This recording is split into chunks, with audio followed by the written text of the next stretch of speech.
Dan kalau dia bikin naskahnya nggak bisa diacak-acak. Jadi kata improvisasi dari pemain tuh nggak ada.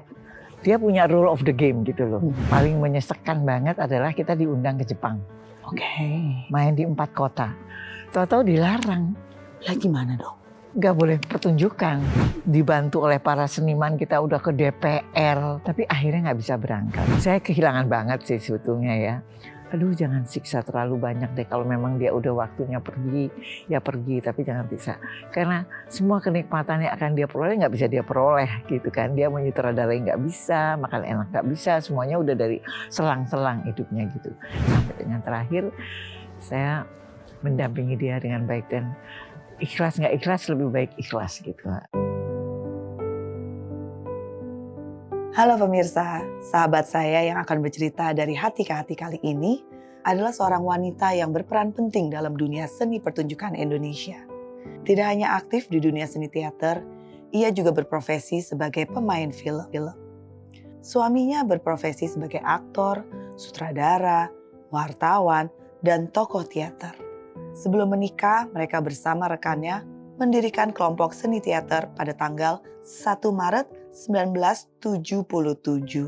Kini telah memproduksi lebih dari 200 drama. Berbagai penghargaan telah diraih melalui kelompok seni teater ini.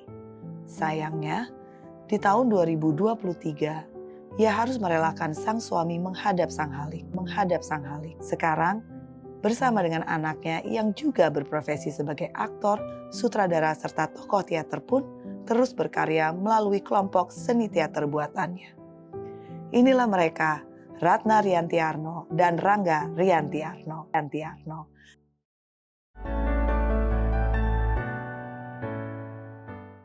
Selamat datang, Ibu Ratna, Mas Rangga. Kalau kita bicara teater koma, itu kayaknya sudah tidak perlu lagi dipikirkan yang mana tuh. Tapi yang banyak kita belum ketahui, asal muasalnya itu seperti apa. Kalau baca di Wikipedia mah beda, rasanya kalau dengar langsung tuh beda lagi. Bu Ratna sendiri itu memang orang seni apa enggak sih backgroundnya, Bu? Menyukai seni sejak kapan? Sejak SD saya suka seni tari. Oh, saya belajar tari Bali. Oke. Gila banget gitu. Sampai saya kalau ke sekolah, di sekolah saya bawa samping depan seledet-seledet gitu. Saking gilanya menari Bali. Oh my God. Sampai teman-teman saya bilang, lu ngapain sih Rat? Katanya gitu. Segitu. Tapi kemudian waktu saya SMA, saya menonton pertunjukan teater. Terus saya lihat, gila ya, pertunjukan teater. Kalau nari tuh kita tinggal menghafal sebuah tarian terus kita pertunjukan. Tapi waktu teater saya bilang, kita harus memainkan peran lain dan harus memainkan dialog, harus menjadi orang lain. Waduh, olah vokalnya juga mesti cepet banget gitu. Sementara saya terkenal di keluarga, kalau saya nyeritain apa-apa, kamu cerita apa sih Rat? Kok cepet banget, nggak jelas ngomongnya apa gitu. Terus saya pikir, ini bisa belajar.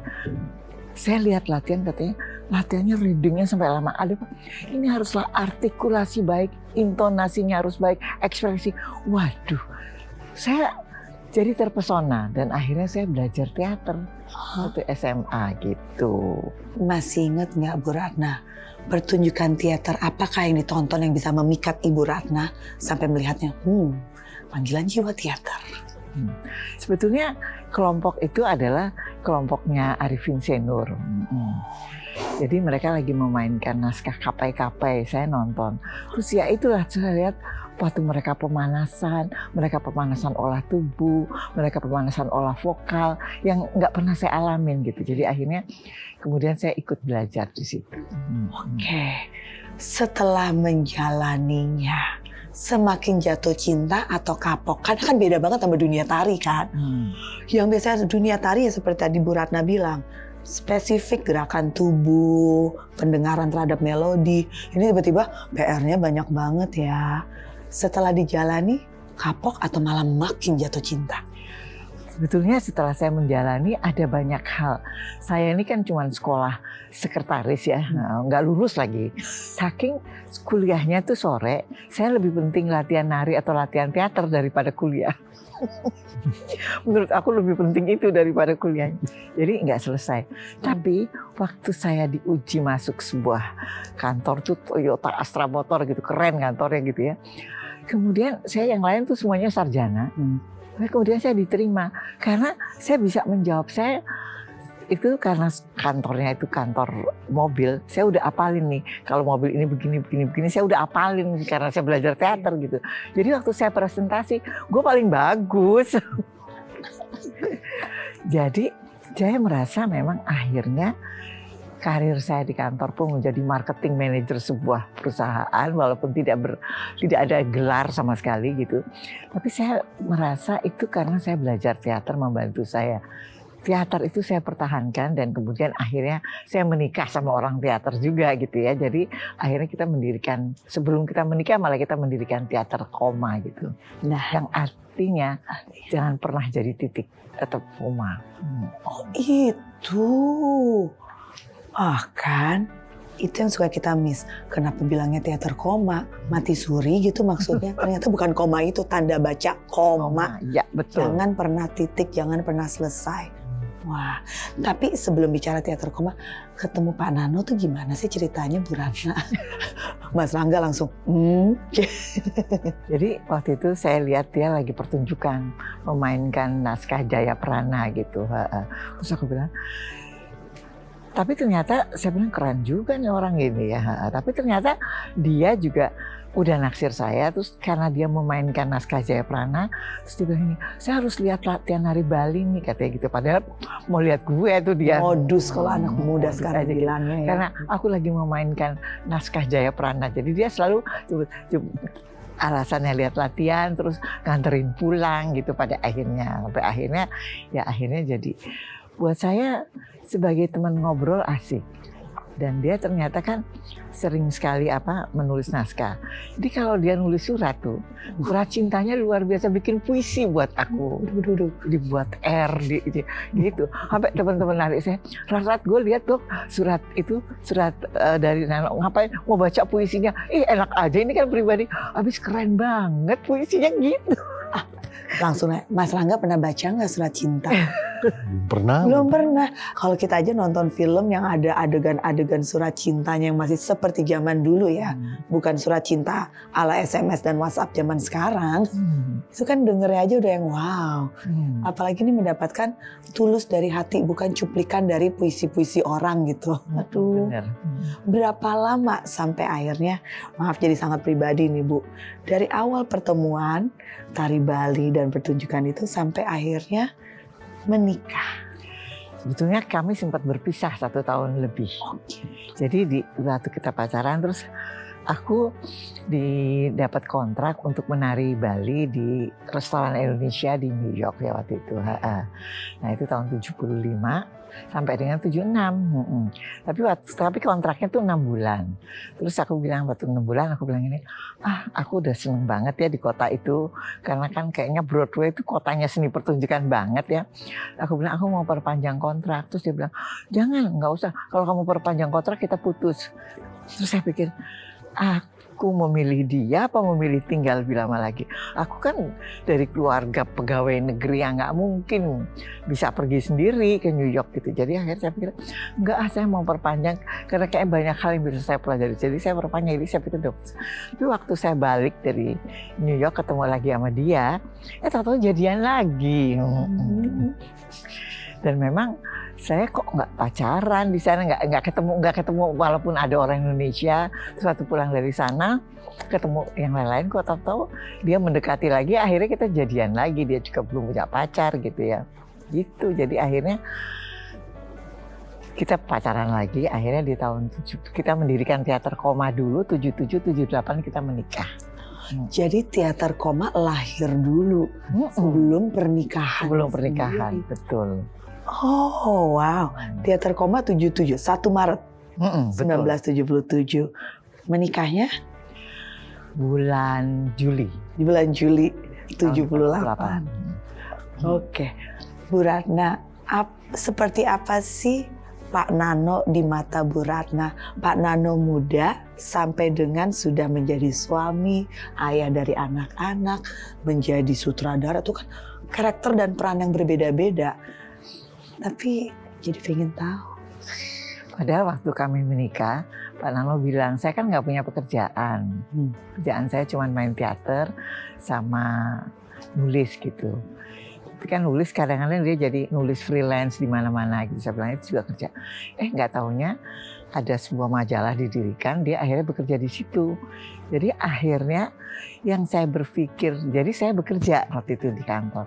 Jadi saya pikir saya bekerja, nggak taunya punya suami yang sampai 20 tahun lebih bekerja dan punya gaji tetap gitu loh. Itu di luar. Tapi karena memang dia kerjanya di sebuah media dan kemudian bos-bosnya tahu dia juga mendirikan teater, mereka juga ikhlas bagaimana kegiatan teaternya tetap jalan gitu.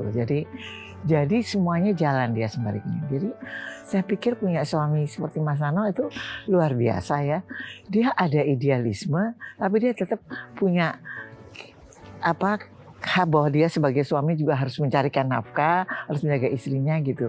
Buat saya sih sebetulnya nggak ideal bahwa dia punya 5 mobil atau berapa rumah gitu ya. Tapi paling tidak dan dia mengikuti apa yang saya inginkan gitu. Kalau saya lagi kepengin kayak gini, udah diambil aja itu gitu. Jadi bukan harus sesuatu yang berarti, tetapi kalau itu memang memuaskan saya, kenapa nggak diambil gitu. Saya sering kan bantuin orang gitu, kelompok-kelompok teater itu kan nggak ada duitnya, saya bantuin mereka, bantu memanage, bantu ini kan, karena saya pikir kalau mereka nggak dibantu kasihan amat gitu ya, padahal punya potensi gitu. Jadi dia juga nggak keberatan saya melakukan apapun gitu.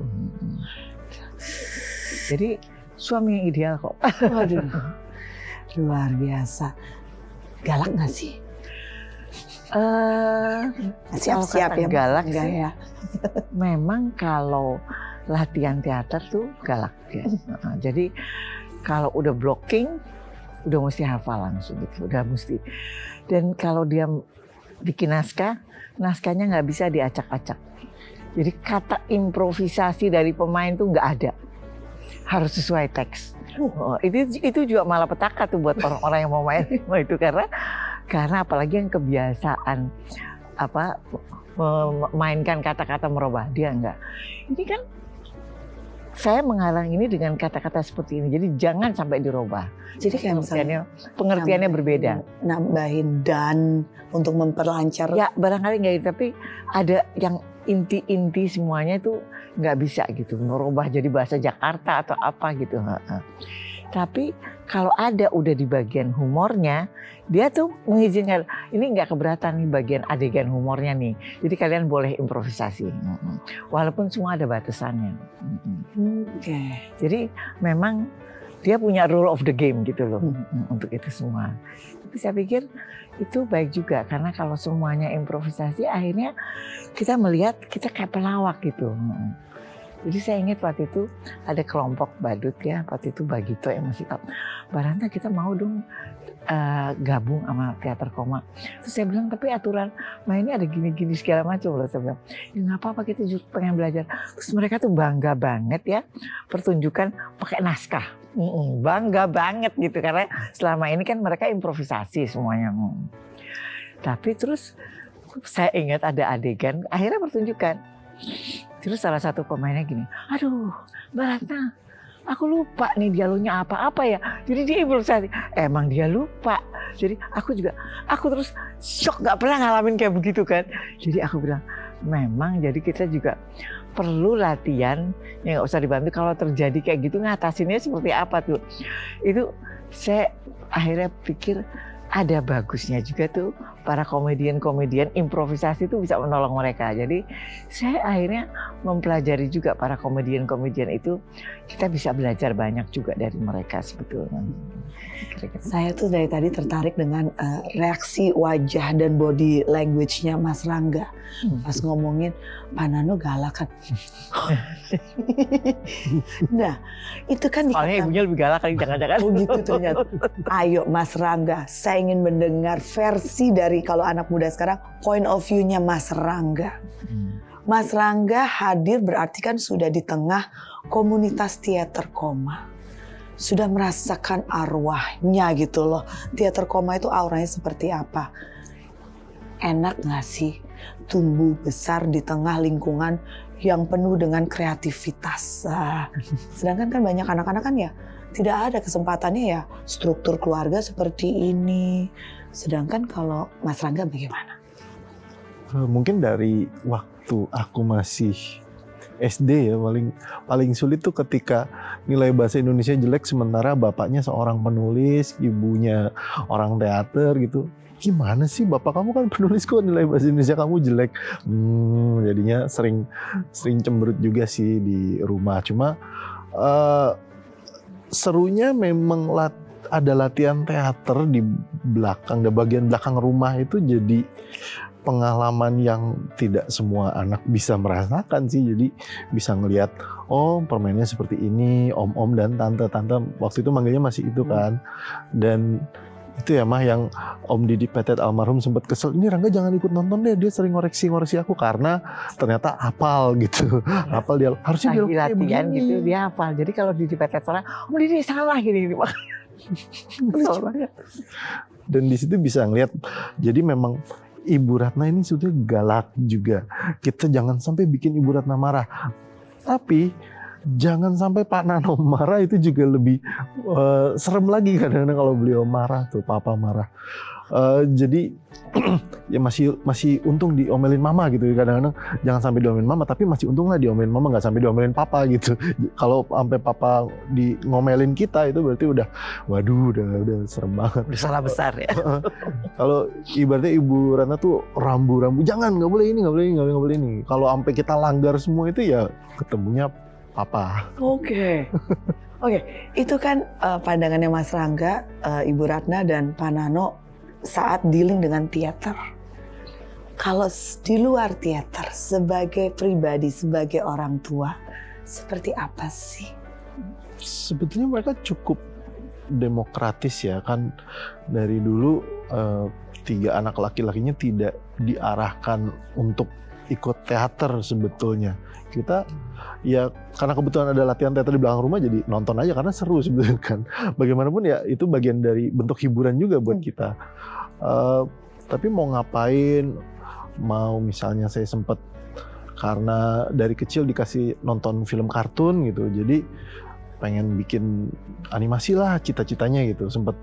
Sempat keluar omongan seperti itu. Terus hobinya tiba-tiba melukis pas masih SD. Tiba-tiba Papa tuh ngumpulin lukisan-lukisan cat air yang saya buat gitu, terus dibikin pameran lah. Suatu hari tiba-tiba datang mengundang teman-teman teater koma, teman-teman SD di rumah, yang di tempat yang tadinya jadi sanggar untuk latihan tiba-tiba dipajang lukisan-lukisan itu gitu. Agak kaget juga sih, maksudnya jadi Mama dan Papa tuh sangat mendukung apapun anaknya mau apa, didukung dengan cara mereka gitu. Tapi jatuh cinta dengan teater berarti dari kecil, atau kan ada anak-anak yang kayak gitu, udah sering lihat orang tuanya kayak gitu jadinya bosen, inginnya cari jalur yang berbeda. Terus tapi udah gede baru, oh iya ya, mending saya meneruskan saja jejak orang tua. Nah kalau perjalanannya Mas Rangga bagaimana? Kalau aku tuh dari kecil memang nonton teater tidak ada rasa, oh aku pengen ikut main. Tapi secara bawah sadar ngapalin dialog. Kadang-kadang juga pernah Mama tuh ngajak latihan. Ini aku jadi ini, kamu bacain yang dialog yang ini ya. Ya udah ikut bantuin latihan buat ngapal gitu kan. Belum ada pikiran aku mau ikut teater Cuma memang kayaknya seru. Seru. Dan baru umur 26 ikut latihan sama teman-teman yang ya kebetulan seumuran, akhirnya banyak yang seumuran. Tadinya kan om tante itu mungkin agak canggung, gapnya terlalu jauh ya kayaknya, tua amat gitu. Anak bawang nih kalau masuk. Dari situ pelan-pelan orang-orang mulai bingung nih, ini Rangga sebetulnya serius nggak sih ikut teater? Itu tahun pertama ikut pertunjukan tahun 2007, dan dari situ tahu teater tidak cuma menyenangkan tapi juga lelah. melelahkan karena aku sakit waktu proses latihan itu. Aku sakit pertama kali, sakit. Dan ya udah, ya capek ya teater. Iyalah capek, mau apa bilang ya capek lah teater. Gila, ini tiap hari latihan, tiap malam, besok ada yang kerja, ada yang sekolah, ada yang kuliah. Dan tapi makin lama itu seperti tantangan gitu. Tantangan ya nggak berasa dari 2007 sampai sekarang. Saya sih membayangkan ya, Pak Nano dan Bu Ratna, anak-anaknya pasti deh IKJ. Landi Lala. Mas Rangga ini beda ya Bu Ratna ya. Mas Rangga jatuhnya kemana?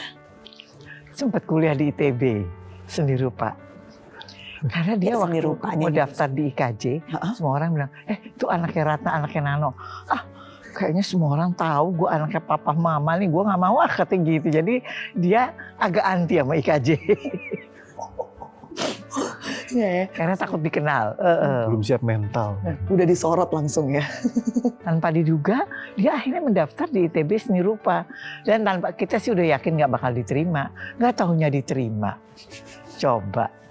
Tanpa ada koneksi, tanpa ada apa gitu. Emang hoki aja dia. Terus gimana? Sesuai dengan harapan kah ITB seni rupa? Ya memang aku sempat cerita kan aku pengen jadi animator, ternyata di ITB seni rupa tidak mengarah ke arah itu gitu. Ternyata memang tidak mempersiapkan, belum ya secara infrastruktur di Indonesia pun juga belum ada gitu. Untuk koneksi kemana-mananya juga nggak ada. Jadi maaf Pak, kayaknya aku salah ambil jurusan pas semester 2, semester 3. Gimana tuh? Pak Nano ngamuk karena waktu dia keterima di ITB seni rupa, terus orang-orang bilang, itu ada anaknya Pak Riantiano. Pak Riantiano suruh pidato aja sebagai wakil dari murid gitu, wakil dari yang diterima. Jadi akhirnya dia pidato bagaimana gini dengan harapan nanti anaknya menjadi dunia seni rupa lah gitu. Nggak taunya dia baru tahun kedua minta berhenti. Jadi dia marah, nggak mau tahu, pokoknya harus selesai gitu. Tapi dia benar-benar memilih berhenti. Kan ada adiknya dia, kebetulan dia kuliahnya psikolog gitu ya. Jadi dia bilang, coba deh aku temenin apa sih problemnya Mas Rangga, katanya gitu. Sok tahu banget ya. Belum jadi psikolog udah kayak gitu tuh dia. Tentang kuliahnya psikologi. Terus dia kesana, dia bilang ini. Jadi katanya Rangga itu nggak bisa menepati deadline. Kalau ada tugas, kalau dia lagi tidak mood mengerjakan, ya nggak dikerjain. Gitu jadinya. Jadi akhirnya setelah kita dengar gitu, memang ini nggak sesuatu yang nggak bisa dipaksain gitu. Akhirnya Mas Nano menyerah juga, ya udahlah kalau mau berhenti aja gitu. Tatonya dia malah dari situ ikut teater. Ternyata jalannya ya. Memang dunia itu mesti ada perbandingan ya. Yang tadi dipikir nothing, pas ketemu yang sulit baru yang ini spesial. Lalu ini yang menarik, seperti yang tadi saya sampaikan, bahwa di Indonesia itu sebenarnya peminat penonton teater itu cukup tinggi. Tapi terkadang emang realita hidup itu tidak bisa sejalan dengan idealisme kita. Bagaimana teater koma itu jatuh bangunnya sepanjang jalan dari tahun 77 sampai 2025. Bu Ratna ingat nggak ada masa-masa yang ini akan sulit untuk dipertahankan? Ya sebetulnya yang paling menyesekkan banget adalah kita diundang ke Jepang. Main di 4 kota. Planningnya itu udah jelas. Si Jepangnya udah datang, udah melihat itu membawakan naskah opera kecoa. Udah mereka pilih untuk main di 4 kota segala gitu. Tapi tahu-tahu opera kecoa itu dilarang. Ya kan dilarangnya di Indonesia dong. Iya, karena kita berencana sebelum kita berangkat kita akan main di Indonesia dulu gitu. Tahu-tahu dilarang. Lah gimana dong? Gak boleh pertunjukan. Dibilang pertunjukan itu tidak mendidik lah, karena itu kan bicara tentang ada tentang pelacuran, tentang segala macam gitu. Jadi kemudian si Jepangnya juga nggak berani memaksakan. Jadi udah terus dibantu oleh para seniman, kita udah ke DPR, udah waktu itu ada Pak Sudomo gitu, semua kita udah lapor, tapi akhirnya nggak bisa berangkat. Lalu saya berpikir, tapi kan memang main di luar negeri teater itu untuk apa sih sebetulnya? Apresiasi masyarakat pada teater di negara Jepang udah sangat bagus. Yang belum bagus tuh di Indonesia. Udah memang nggak pernah nonton teater, nggak punya apresiasi terhadap teater. Biarpun nggak nonton, apa sih teater? Saya ingat saya kerja di sebuah perusahaan, saya bilang ini saya mau pertunjukan. Rat, apaan sih teater? Nonton apaan tuh? Katanya gitu. Semua jadi saya sampai bilang, aduh tiketnya kan nggak mahal. Waktu itu masih tiket Rp5.000. Terus akhirnya mereka bilang, tuh kesian tuh beli tiket aja buat Ratna gitu. Gue tuh nggak cuma mau tiket aja. Tapi aku mau kamu datang. Kalau kamu nggak bisa datang, kamu kirim siapa kayak adik kamu kayak supir lu juga boleh katanya. Aku bilang gitu. Pokoknya ada yang menggantikan orang. Aku mau nih tiket ini terpakai dan ada orang datang. Akhirnya mereka ada aku kok main. Jadi udah deh kita lihat-lihat, kesian juga si Ratna nih main teater katanya. Akhirnya dari mereka tidak mengenal teater, akhirnya mereka menonton teater itu. Lalu paling nggak dari 100 teman saya itu yang nggak pernah menginjakan kaki ke Taman Ismail Marzuki. Katanya itu tempatnya seniman, jadi mereka nggak mau masuk situ. Jadi akhirnya mereka ya, ternyata bisa dinikmati juga. Ada juga sih yang enggak ya capek aku nonton ngomong-ngomong gitu. Ada juga yang begitu. Tapi paling tidak dari 150% suka aja. Sesudah itu mereka, Rat aku mau dong nonton lagi gitu. Dan kemudian mulai ada apresiasi. Ada kelompok-kelompok lain yang mau main. Oh ada, aku bilang gitu. Jadi gitu. Jadi aku kasih tahu. Tapi kan memang dulu tempatnya cuma ada di Pusat Kesenian Jakarta, Taman Ismail Marzuki atau di Gedung Kesenian kan gitu. Cuma 2 tempat itu aja. Jadi memang kadang-kadang kalau dipikir untuk kota Jakarta kalau orangnya udah jauh di Bekasi atau rumah itu menjadi sangat jauh juga. Jadi kalau dari kantor harus langsung gitu ya. Atau memang paling enak ya weekend, jadi enggak ini. Jadi memang pada akhirnya saya berpikir memang kita harus ngatur. Makanya saya kalau bikin show tuh kita main weekend tuh Sabtu Minggu ada show siang. Ada 2 kali show jadinya. Show jam 2 sama show jam 7 atau setengah 8 gitu. Supaya yang rumahnya jauh juga nggak terlalu jauh. Dan kemudian mulai menjaring orang-orang yang rumahnya Bogor, masih sempat pulang tuh kalau jam 2 gitu. Datang juga masih sempat. Sampai akhirnya karena saya tahu ada sekolah seni di Bandung, jadi mereka juga sempat untuk nonton ke Jakarta dari Bandung gitu, sampai seperti itu. Jadi memang saya mempelajari selain acting, memang akhirnya kata manajemen itu kalau saya bilang, saya mencoba baca-baca bukunya, saya pikir menerapkan manajemen yang benar manajemen belum tentu bisa diterapkan di Indonesia. Di Indonesia kata di Jakarta berbeda, di Surabaya berbeda, di Semarang berbeda. Kita harus ngikutin juga gitu. Jadi memang merubah main ada show siang, ada show apa itu secara nggak langsung karena kita lihat jauhnya jarak di Jakarta, macetnya ya. Bicara macet udah seluruh dunia kan udah tahu kan gitu. Jadi kita harus pikirkan seperti itu. Jadi kira-kira sih saya tuh akhirnya niatnya sih kepengen jadi pemain aja, tapi mau nggak mau akhirnya jadi mengatur, memanage semuanya. Jadi kata latihan harus tepat waktu. Buat saya tepat waktu itu cuma boleh telat 30 menit. Lebih dari 30 menit, nah, sampai lebih dari 3 kali udah nggak usah. Ini adalah salah satu yang ingin saya tanyakan. Kebetulan Ibu Ratna sudah membuka bahwa membangun teater itu bukan hanya bicara mengenai ceritanya, pemainnya, pertunjukannya, tapi segala komponen di belakangnya sangat penting, manajemennya penting. Bu, tahun 77 sekarang 2025, 48 tahun teater koma. My God. Setengah abad loh. Oh my God. Ya, yeah. Pas disebut angkanya baru yang oke. 48 tahun. Dibilang perjalanan yang berat, pastinya lah ya. Perjalanan hidup seseorang aja 48 tahun itu naik turun gunungnya seperti apa. Memanage teater di Indonesia yang Ibu tahu sendiri, peminatnya walaupun ada tapi perlu digerakkan. Kapan momentum atau pernahkah ada momentum di mana Ibu merasa saya sudah tidak bisa mempertahankan? Ini dari segi komersialnya, dari segi keuangannya, terutama keuangan mungkin ya. Ini susah banget. Komitmen pemainnya mungkin, karena kan, maaf ya Bu ya, mungkin saya salah. Pemain teater tuh duitnya dari mana? Iya kan? Maaf ya Mas Rangga ya, cuman kan itu image yang banyak dipikirkan orang-orang gitu loh. Dari mana? Gimana mau bertahan hidup? Sedangkan di panggung ya itu pertunjukan, turun panggung kembali kepada realitas hidup. Tetap yang mesti dimakan, tetap ada tagihan di rumah. Cerita dikit dong Bu, dari point of view realita hidup. Jadi betul, itu benar sekali. Memang kalau saya ditanya yang sudah punya kelompok hampir 50 tahun dan sebetulnya kalau berteater saya udah lebih dari 50 tahun, saya mengatakan nggak mungkin bisa hidup dari teater doang. Teater. Jadi memang harus punya, kalau misalnya kita berteater, kita harus ada pekerjaan yang lain.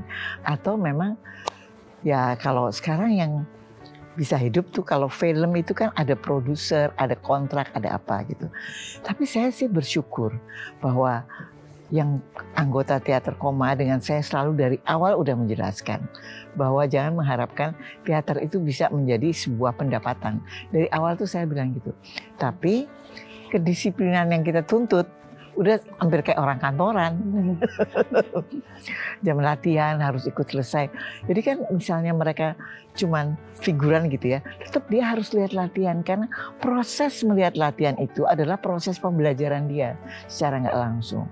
Dan kalau dia mau belajar, dia bisa melihat bagaimana pemain lain kok bisa menghafal, kok bisa mengganti karakter begitu cepat gitu. Itu juga sebuah belajar yang dia belajar sendiri gitu.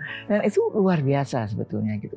Jadi buat saya memang teater nggak bisa, tapi saben kita mengajak orang, udah tanya komitmennya, kesanggupannya bahwa kita akan latihan, misalnya kita akan 3 bulan. Di dalam 3 bulan itu kira-kira akan ada 60 kali pertemuan untuk latihan.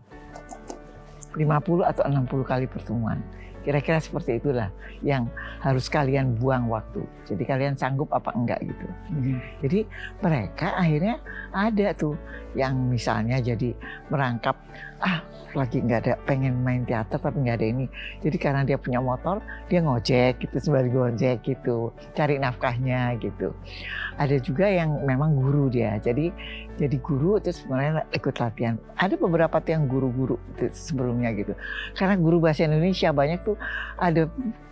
Waktu itu kita punya 3 guru bahasa Indonesia yang dari sekolah Islam yang cukup baik ya, itu ikut teater di ini karena aku padahal juga ngebayangin dia, kamu pulang latihan jam 12 malam, jam 7 pagi udah di sekolah ngajar gitu, bayangkan gitu kan. Tapi ada untungnya juga punya guru-guru sekolah itu, jadi dia menghimbau murid-muridnya untuk menonton teater gitu. Dan memang saya juga kemudian memanage satu. Kadang-kadang kan pertunjukan teater bisa 2-3 jam. Jadi saya mencari sponsor bagaimana caranya membayar beli tiket buat anak sekolah di siang hari. Tapi nontonnya nggak semua show, cuma siang aja. Supaya mereka juga pulangnya cepet. Nah, karena sama sekolah nggak boleh cuma 1 jam. Jadi nggak apa-apa 1 jam. Tapi karena itu yang benar-benar kepengen lihat sampai akhir, ibu-ibu kalau mau beli sampai nonton semua bagaimana gitu. Jadi saya pikir menonton 1 jam untuk apresiasi, kemudian yang benar-benar cinta ingin nonton selengkapnya gitu. Dan kemudian saya bilang kalau bisa ajak orang tuanya ya gitu. Kalau anak SMA. Jadi saya pikir memang saya juga kemudian mencoba bermain di museum. Itu kan ada patung Diponegoro. Jadi dulu kita pernah punya pertunjukan rutin sebulan sekali. Kalau kita bicara tentang Diponegoro, tapi dalam play yang 15 menit mungkin lebih bercerita daripada dia baca buku gitu kan. Jadi akhirnya cerita tuh Diponegoronya bagaimana, bagaimana. Terus ada sepeda yang statis, asalnya sepeda itu dari mana gitu. Jadi dicerangkan dari itu, kemudian jadi ada tanya jawab. Dan akhirnya anak-anak itu mau keliling kemana, dari berangkat kayaknya mau nonton pertunjukan di museum. Jadinya melihat sebuah koleksi museum yang diceritakan, tapi akhirnya menonton museum itu semua. Sekarang kan museum juga udah bagus banget ya. Jadi saya pikir sebetulnya di sisi lain ini teater bisa berbuat apa aja sebetulnya kalau kita mau gitu. Jadi ada ibu-ibu yang kumpul-kumpul, saya bilang ibu-ibu ayo dong belajar olah vokal supaya bisa gini. Tadi mereka pikir apa itu ya, tapi kan benar juga akhirnya mereka menjadi lebih berani kan. Waktu kita kecil tuh susah banget untuk tampil ke depan tuh susah banget. Tapi kalau kita bandingkan dengan anak-anak sekarang itu luar biasa kan, mereka tuh pede banget, ini banget gitu ya. Jadi saya pikir memang ibu-ibu yang generasi saya tuh susah banget buat tampil karena nggak terbiasa dulunya gitu ya. Jadi saya pikir kita juga perlu melatih para ibu-ibu supaya percaya diri, bapak-bapak juga supaya percaya diri. Kan kalau mereka menyampaikan segalanya dengan baik, ya kayaknya cuma kegiatan RT RW tetapi itu menjadi oke banget. Ini kan Bu Ratna mungkin karena punya background sekolah sekretaris, terus pernah bekerja kantoran, jadi bisa mengembangkan manajemennya bagaimana nih untuk menjalankan supaya dunia teater ini yang Ibu Ratna bilang, ya kalau untuk menjadikan andalan penghidupan nggak bisa. Nah, Mas Rangga mendengar cerita ini, melihat jejak langkah dari Ibu Ratna dan juga Pak Nano, ini malah menjadi satu sumber semangat inspirasi atau aduh beban banget, ini berat loh yang mesti diteruskan ini. Kebetulan Teater Koma kan keluarga besar ya, maksudnya udah ada yang ikut dari tahun 77 bareng mama papa, ada yang dari mereka SMA sampai sekarang udah punya keluarga dan segala macem. Sering ngobrol sama senior ini juga sih, melihat apa yang mereka lakukan selama perjalanan hidup mereka. Itu bisa jadi model. Ada yang memang tidak kerja kantoran, tapi ada yang jadi juri pertunjukan teater, jadi coach untuk ekskul teater, dan itu inspirasi juga sih buat aku karena oh ini bisa jadi model, maksudnya ada. Dan papa sebetulnya juga bilang ini kamu bisa, kalau kamu bisa nulis, kamu kan bisa nulis nih, kamu bisa bikin novel lah, bikin naskah untuk sinetron, untuk serial, untuk film, apalagi sekarang udah ada streaming, kamu bisa bikin macem-macem gitu. Dan yang ngelihat senior juga ada yang udah mulai main film juga, seperti mama gitu, itu juga oh bisa juga ya, tapi dengan tetap kita aktif di Teater Koma gitu. Ada nggak pesan ataupun nasihat dari almarhum Papa kepada Mas Rangga yang sampai sekarang bisa menjadi pegangan yang tidak terlupakan memasuki dunia teater seperti sekarang ini? Nggak banyak sih sebetulnya yang diucapin, paling lebih ketika aku mulai jadi sutradara gitu, lebih kepada terutama kalau ditanya sama rekan-rekan media gitu, bagaimana pendapat Mas Rangga tentang pertunjukan inilah, kamu kan mengutamakan kelompok, berarti memang ini pertunjukan udah bagus gitu, harus disampaikan, bukan bilang oh yang aktor yang ini mainnya jelek ya, kamu harus ingat itu, kamu mengutamakan kelompok. Dan memang setelah dipikir-pikir ya teater itu kerja kolaborasi yang nggak akan berhasil tanpa adanya teman-teman ini, nggak akan ada pertunjukan kalau nggak ada pemain gitu, sutradara doang apa yang ditonton di panggung. Produksi pertama kamu menyutradarai Papa. Oh iya, produksi pertama pun menyutradarai Papa, jadi saya nggak mungkin dong bilang pemainnya jelek. Itu rasanya gimana? Jadi Mas Anam minta, aku ikut main ya, kamu nyutradarain, aku ikut main gitu. Itu gimana? Cerita. Apa? Jadi pertunjukan pertama yang saya sutradara ini, pertunjukan panggung besar ini, judulnya Antigoneo. Ini saya terjemahkan dari naskah bahasa Inggris, tapi penulisnya dari Slovenia, namanya Evald Flisar. Beliau sudah pernah melihat pertunjukan Teater Koma dari adaptasi naskah dia juga yang saya terjemahin juga, judulnya Kenapa Leonardo tahun 2008. Nah ini saya nyutradarain Antigoneo tahun 2011 karena kebetulan si Pak Evald ini mengharapkan Papa yang nyutradarain, tapi Papa kayaknya sibuk, aku udah bikin naskah ini, aku mau nyutradarain ini. Pak, ini Evald udah nanya-nanya nih yang naskah yang Antigoneo ini gimana ya, aku udah terjemahin gimana nih, apa aku aja yang nyutradarain ya, aku minta gitu. Papa bilang, aku mau jadi peran ini, wali kota. Oh, dipilih perannya, papa yang pilih. Dia mengesting dirinya sendiri. Nah, Tapi memang karena dia sudah melihat gitu di pertunjukan sebelumnya sutradaranya papa, tapi papa juga main jadi salah satu tokoh yang kurang lebih kayaknya memang Pak Evald nulis naskah ini untuk papa nih kayaknya. Ternyata dia pengen ikut itu. gimana sih rasanya? Kan biasanya ya dalam kehidupan normal orang tua itu yang mengatur anak. Dilalah, ini anak berperan menjadi sutradara orang tuanya, bapaknya, yang bapaknya adalah Nano Riantiarno. Itu tuh kayak, hah? Bisa diaturkah? Atau ada perlawanankah? Atau papa kembali melakukan tes-tes kecil yang akhirnya Mas Rangga, ya udah. Seperti apa itu rasanya? Di Teater Koma memang sudah ada beberapa senior-senior yang sebelumnya udah nyutradarain. Itu sih kulturnya lebih seperti ya sutradaranya siapa kita ikutin maunya apa. Paling papa sebagai konsultan memberikan beberapa pandangan yang terserah sutradaranya mau nerima atau enggak. Dan kita sebagai Teater Koma mendukung siapapun sutradaranya, tidak bisa enggak lu ganti aja udahlah aku aja yang nyutradarain gitu, enggak tiba-tiba begitu kan. Jadi ya kelihatan sebagai sutradara kadang-kadang meskipun beliau di situ ini gimana kalau digini-gini, ini gimana kalau digini. Ya akhirnya lebih banyak ngobrol sama aku juga, tapi pilihan-pilihan artistiku dia juga bisa menghargai itu. Paling cuman kalau kita proses sudah selesai baca naskah terus mau blocking, ini pergerakannya ini, dia nurut aja sih sebetulnya. Ratna masih ingat era itu, era Mas Rangga mensutradari Pak Nano. Ada cerita, biasa point of view itu beda-beda. Dari point of view-nya Bu Ratna, memori hal momentum itu seperti apa, Bu? Saya pikir sih sebetulnya luar biasa sekali bahwa dia mau disutradarain. Tapi saya melihat bahwa dia juga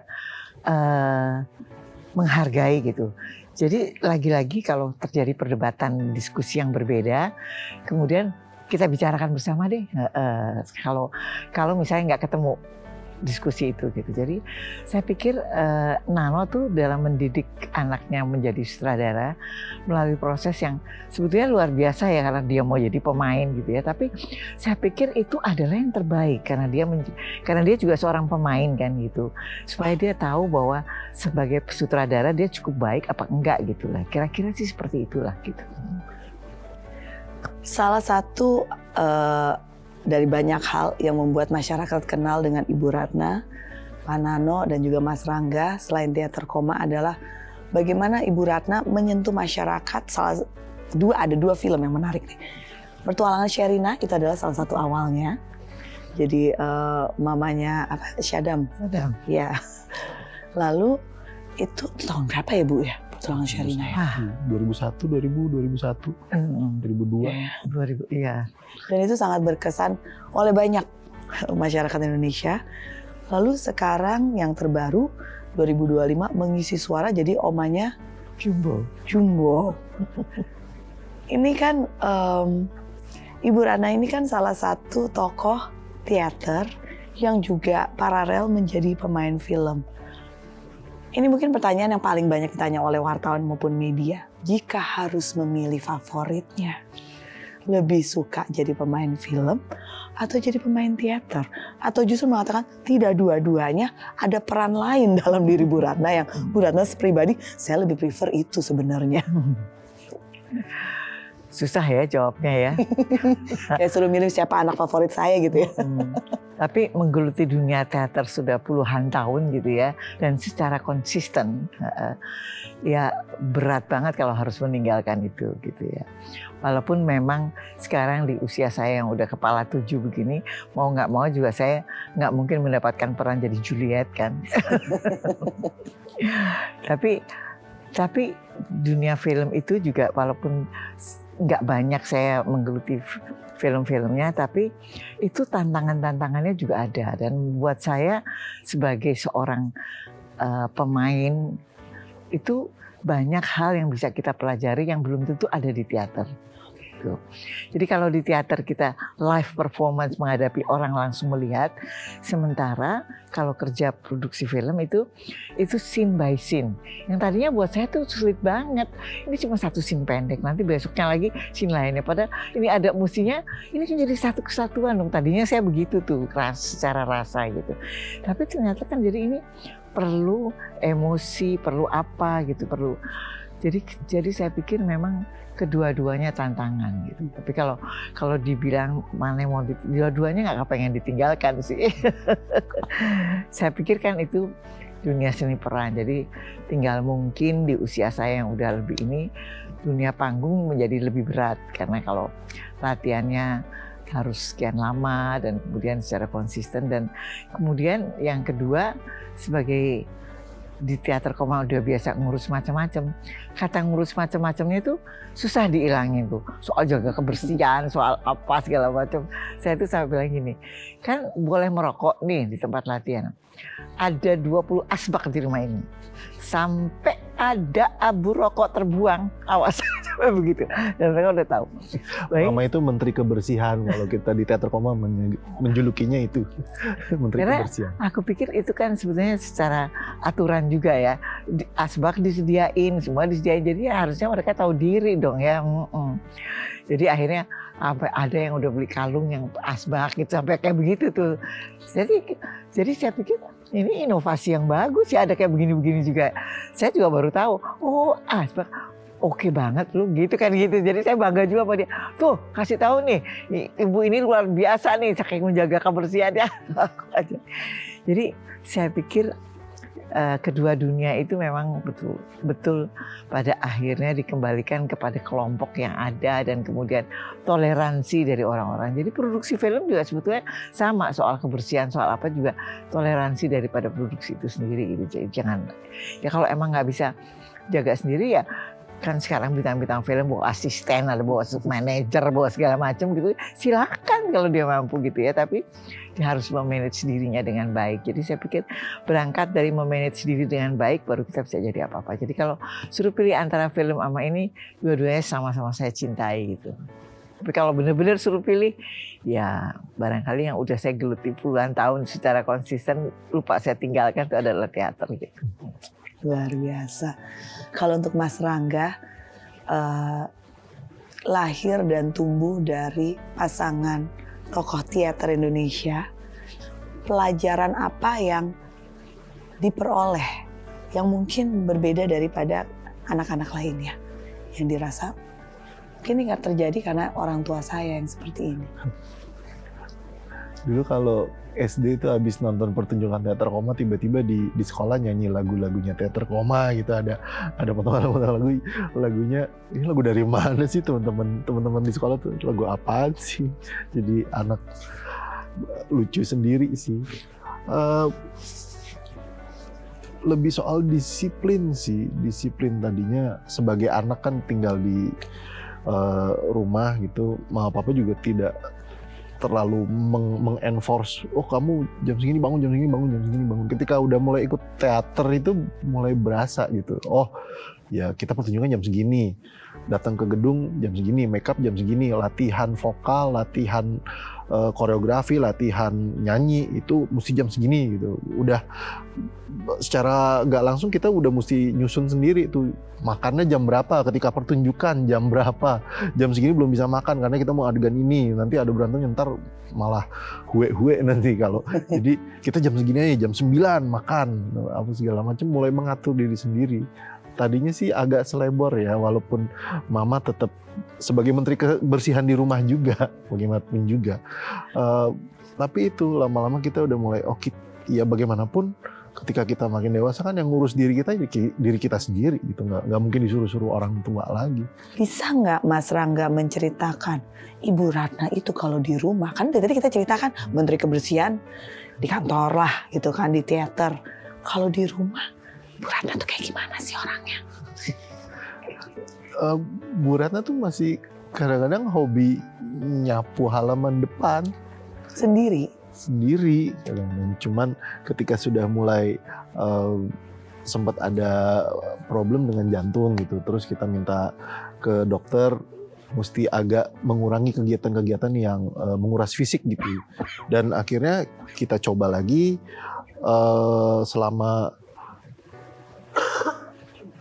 selama Ibu Ratna masih seneng, hal itu membuat dia merasa bahagia gitu, nggak apa-apa. Ada beberapa teman juga yang ngasih masukan seperti itu. Justru itu mungkin berpengaruh baik buat jantungnya gitu. Kan rumah kami 2 lantai.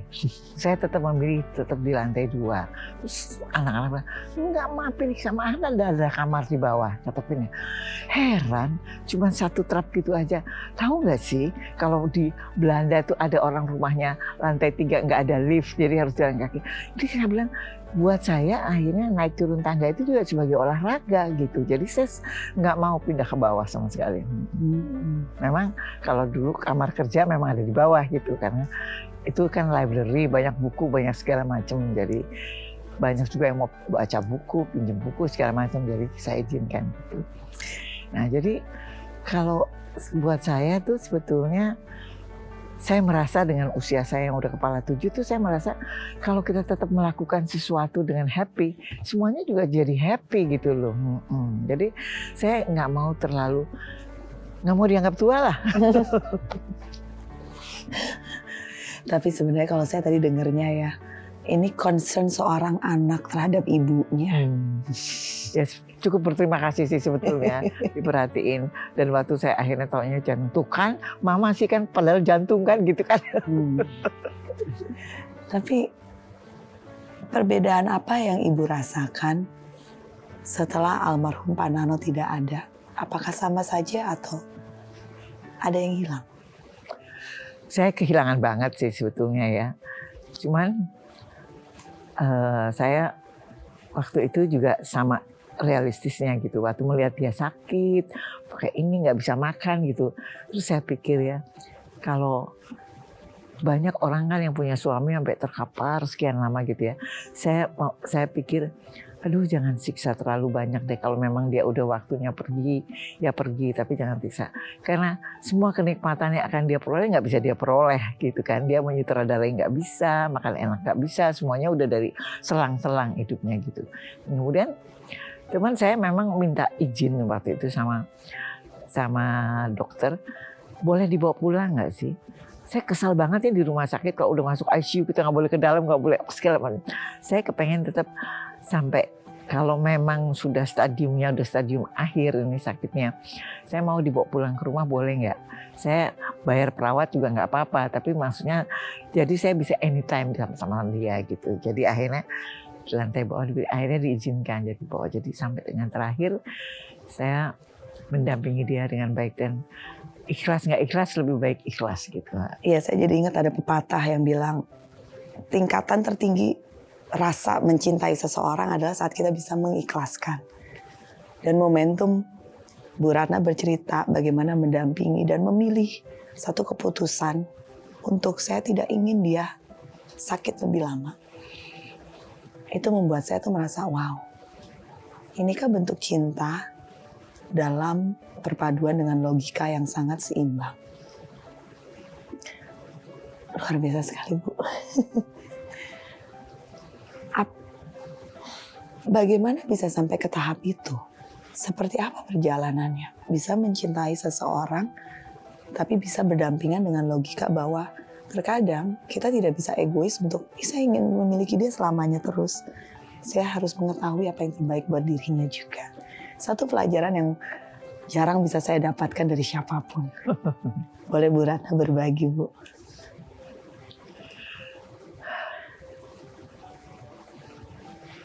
Ya kira-kira sih apapun gitu ya, kalau kita udah mau hidup berdua, segala-galanya kan harus saling tahu. Itu yang paling penting. Dan kemudian ada keterbukaan yang betul-betul terbuka.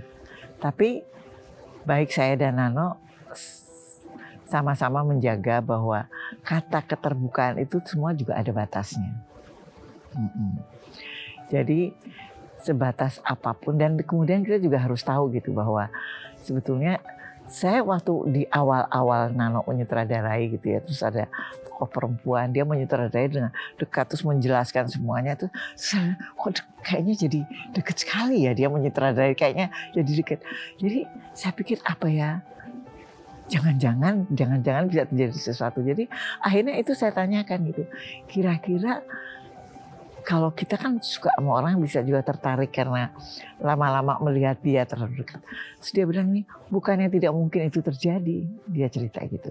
Tapi saya tahu bahwa itu tidak akan mungkin bisa terjadi karena saya punya istri, saya punya segala macam gitu. Nah, jadi akhirnya saya tahu bahwa bukannya semuanya kita udah ketahui ada waktunya. Semuanya punya batasan, apapun namanya statusnya istri, statusnya suami. Jadi akhirnya kita berdua terbuka bahwa kita melakukan kebebasan dengan baik untuk kepentingan karir kita, tapi semuanya tetap terbatas gitu.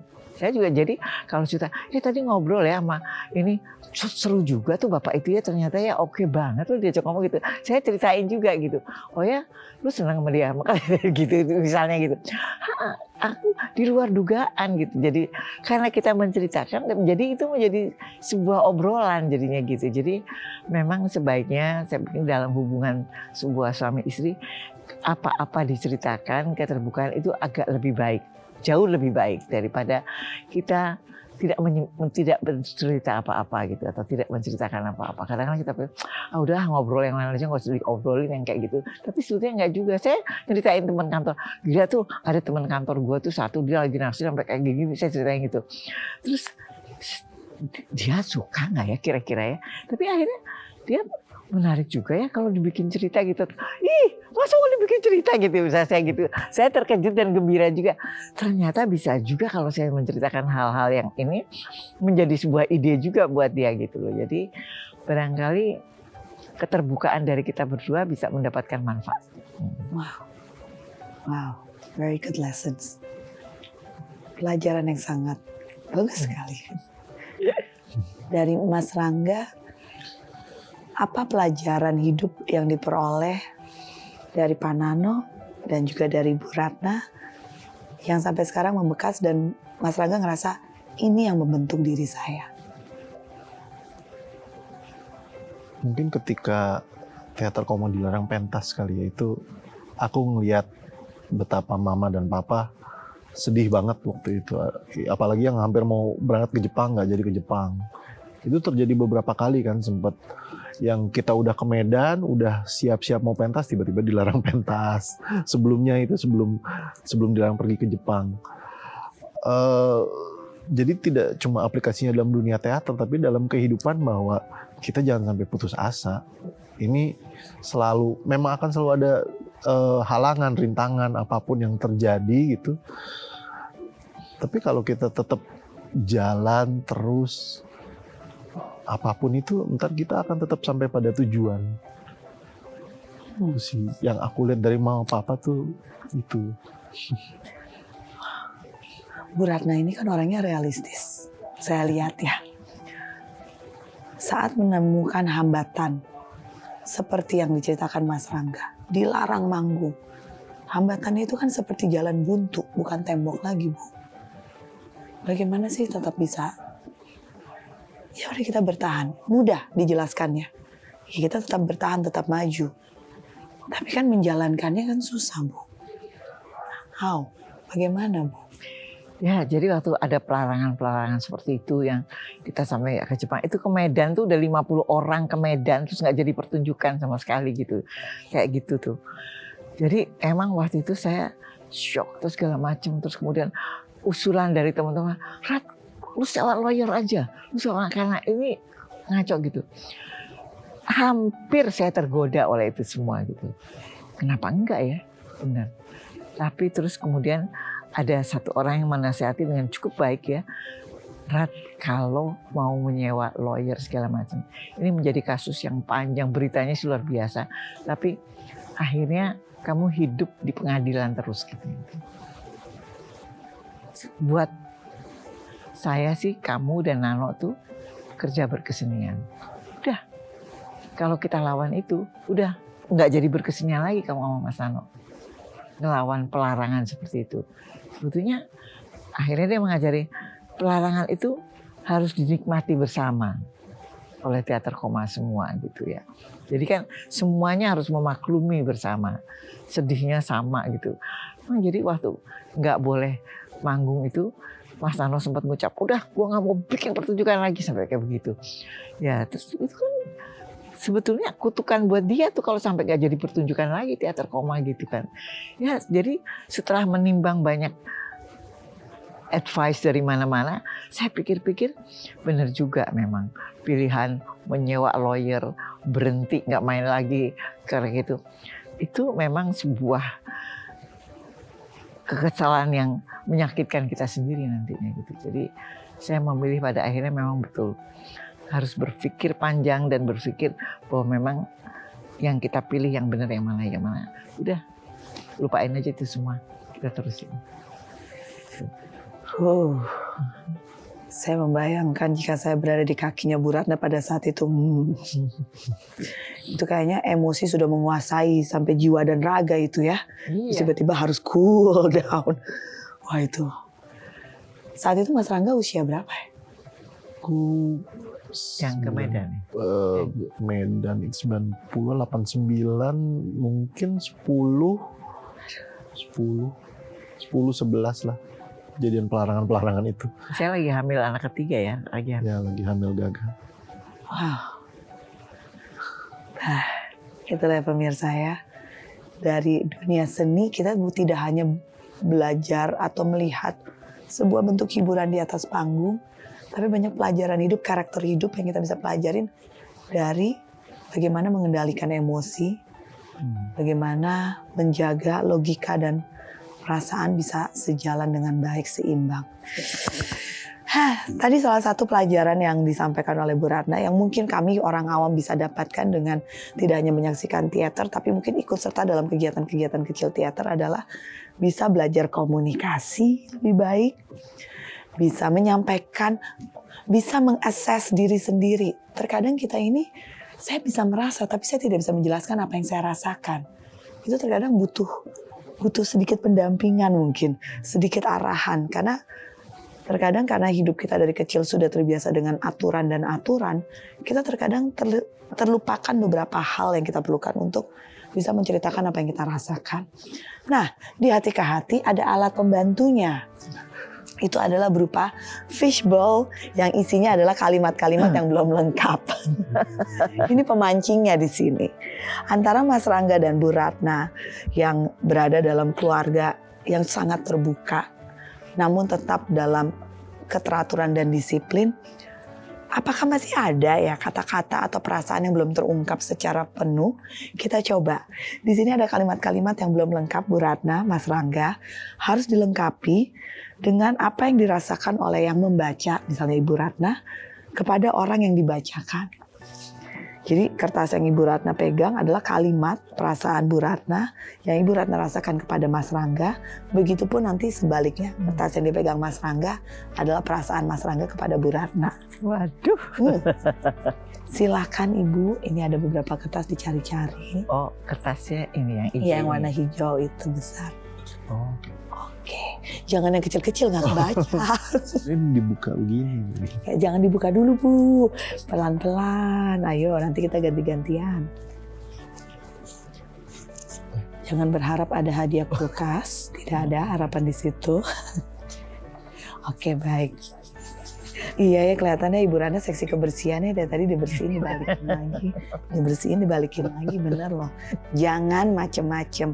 Buat Anda yang merokok juga ya, siapkan asbak berkala. Benar, sampai benar-benar dibersihin. Oke.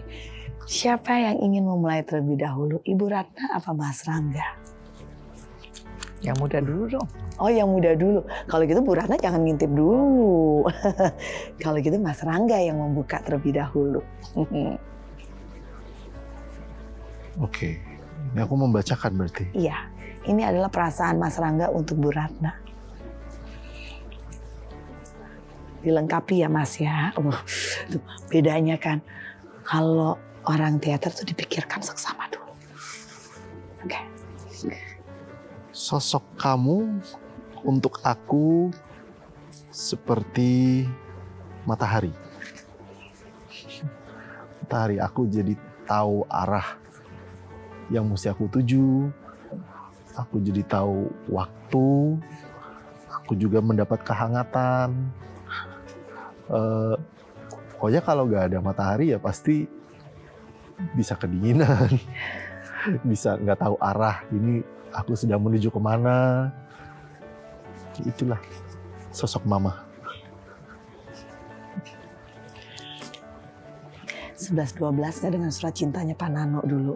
Kenapa? 11-12 nggak mirip nggak dengan surat cintanya Pak Nano dulu? Kalau papa jadi buku itu nanti. Oke. Jadi cerpen. Silakan Bu Ratna.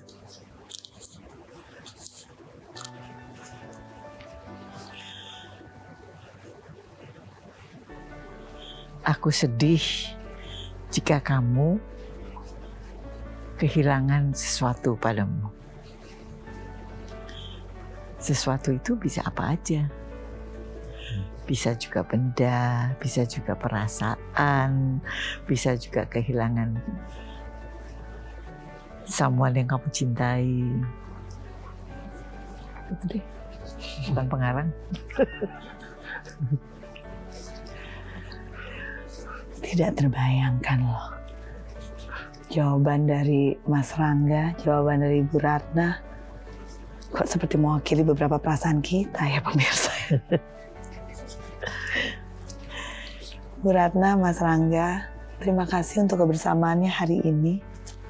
Terima kasih untuk banyak pelajaran hidup yang dibagi. Menjaga, tidak hanya membuka bagaimana sih kehidupan di balik teater, dunia teater Indonesia, tapi juga mengajak kita untuk melihat kehidupan bukanlah sesuatu yang menjadi alasan untuk berhenti jika kita menemukan hambatan. 48 tahun teater koma dan akan masih terus panjang, hadir untuk masyarakat Indonesia, untuk masyarakat dunia. Dan semoga semakin banyak juga masyarakat Indonesia yang bisa lebih menghargai teater, bukan karena untuk dinikmati saja.